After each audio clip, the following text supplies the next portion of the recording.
Welcome back to the channel, my fellow Salem addicts. Before I even get into the nitty-gritty details of what happened, can we just agree that E.J. DiMera is officially the most toxic father on daytime television right now?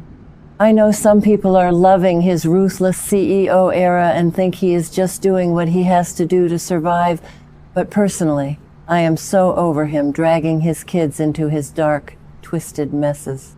We have been watching this show for years, and the cycle of DiMera, generational trauma, is just exhausting at this point. So, let's set the scene. It is Friday, July 3rd in Salem. The entire town is gearing up for this massive celebration for the 250th anniversary of the United States. There are fireworks, there are parties, and most importantly, it is baby Trey's first birthday. Such a huge milestone. Chanel has been planning this party for weeks, trying to make it perfect, despite everything going on. And Chanel is already super reluctant to let EJ anywhere near their family for the party, which, honestly, is the smartest thing she has ever done. Chanel is pregnant. She is terrified about her aggressive breast cancer diagnosis, and she is just trying to protect her peace. She knows EJ brings nothing but chaos and dark energy. Because what does EJ do the second he gets a chance?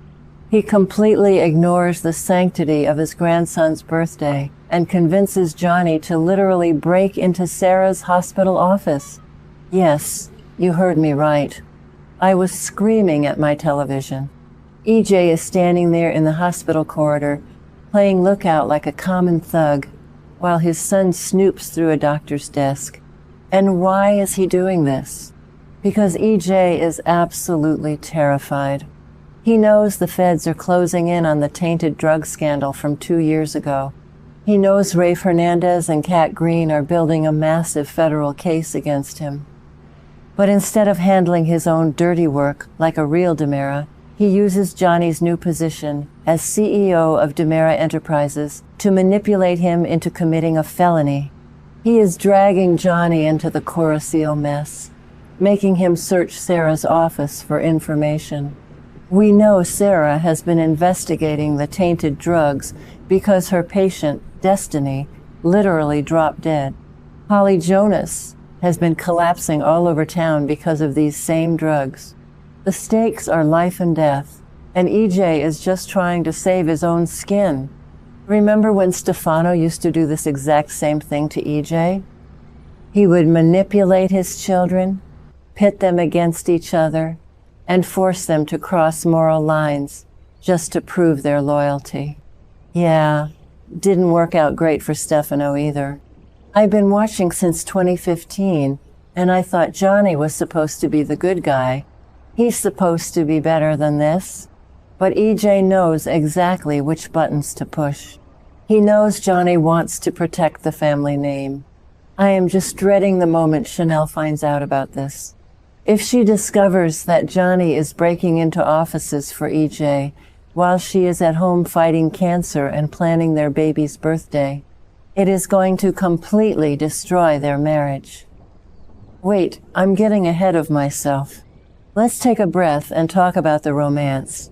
Because things are getting ridiculously hot in Salem during these fireworks. Sean and Jada, I am sorry, but I am entirely here for this. I know some of you are still holding out hope for Sean and Belle to magically get back together, but we need to face facts. Sean and Jada are absolute fire together. They go out for this incredibly romantic dinner at a fancy restaurant, and the chemistry is just leaping off the screen. And then they end up making love, while the 250th anniversary fireworks are going off outside. It is so cinematic. Jada deserves a good man after all the Eric drama. And Sean finally looks grounded and happy. But of course, because it's Salem, they can't just have a nice, peaceful dinner without running into their exes. It is a soap opera law. Sean and Jada literally bump into Belle and Chad at the exact same restaurant. I mean, the absolute awkwardness of that moment. You could cut the tension with a knife. Chad had just dropped Thomas and Charlotte off with Jack so he could have a quiet adult night before he heads back to Boston. And boom, there's Sean looking completely smitten with Jada. The small talk was so painful to watch. I was cringing into my sofa. And let's talk about Belle and Chad for a minute. Chabelle, I am so incredibly conflicted about this pairing. After they escape the awkwardness with Sean, they share this incredibly romantic moment under the fireworks and share another kiss. And part of me is like, aw, they look cute. They are trauma bonded over the Stefano chessboard.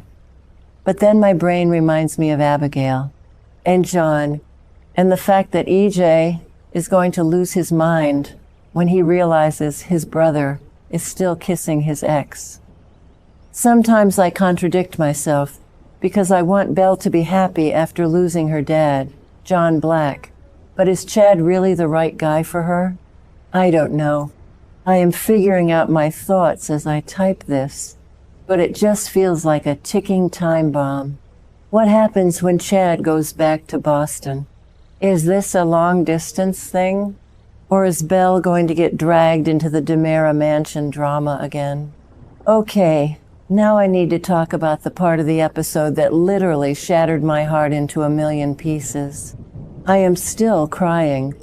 Abe and Lexi. They are standing there, watching the fireworks light up the sky, looking so incredibly in love. And Abe, sweet, pure, wonderful Abe, pulls Lexi close and tells her how much he is looking forward to spending so many more 4th of Julys with her. I gasped. I literally yelled at my TV, "Don't say that!" It was like a physical punch to the gut. Because we know the truth. We know that Dr. Rolf's Super Serum 2 is a complete failure. We know the lab rats died of organ failure. We know Lexi's fatal neurological symptoms are coming back. When Abe said that about the future, the look of sheer, absolute terror and heartbreak on Lexi's face was devastating. Nikki Crawford is acting her heart out, you guys. Lexi knows it's highly unlikely she will even survive the summer, let alone see another 4th of July. She is standing there, hiding her symptoms, letting Abe live in this beautiful, blissful ignorance while the fireworks explode in the sky above them. It is such a poetic, tragic contrast.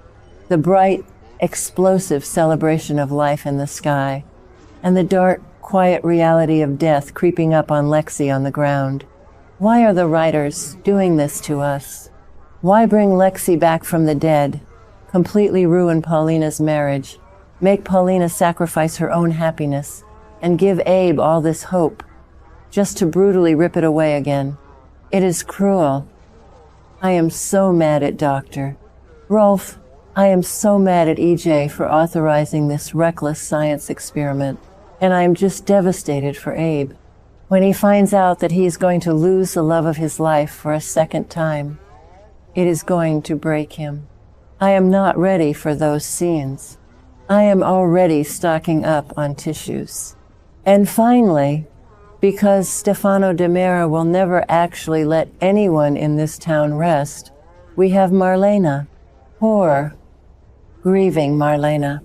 She is confiding in Belle about that damn chess set, the missing pawn, the key that Theo found. Marlena is absolutely terrified, and I do not blame her one bit.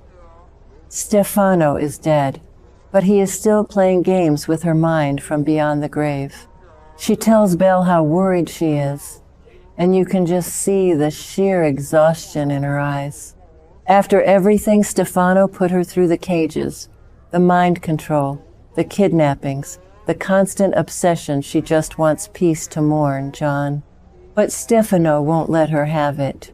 I am predicting that this chessboard is going to lead to something catastrophic by the end of the summer. It's never just a game with Stefano. That missing pawn represents something or someone, and I am dreading the moment they figure it out. But I also can't look away, because it is classic Days of Our Lives mystery. I just can't get over how much is happening right now. Between EJ turning Johnny into a criminal, Sean and Jada steaming up the screen, Chad and Belle making out, and Lexie silently dying in Abe's arms. This 4th of July episode is going down in the history books. I need to know what you guys think about all of this. Am I being too hard on EJ? No, I'm definitely not. Are you shipping Sean and Jada as hard as I am? And how are we going to survive the inevitable heartbreak of Lexie's failing serum? Let me know down in the comments, because I need to vent about this with people who actually understand the emotional toll this soap takes on us. I am going to try and get some sleep, but my brain is just buzzing with theories. Salem is absolutely wild right now, and I wouldn't trade it for anything.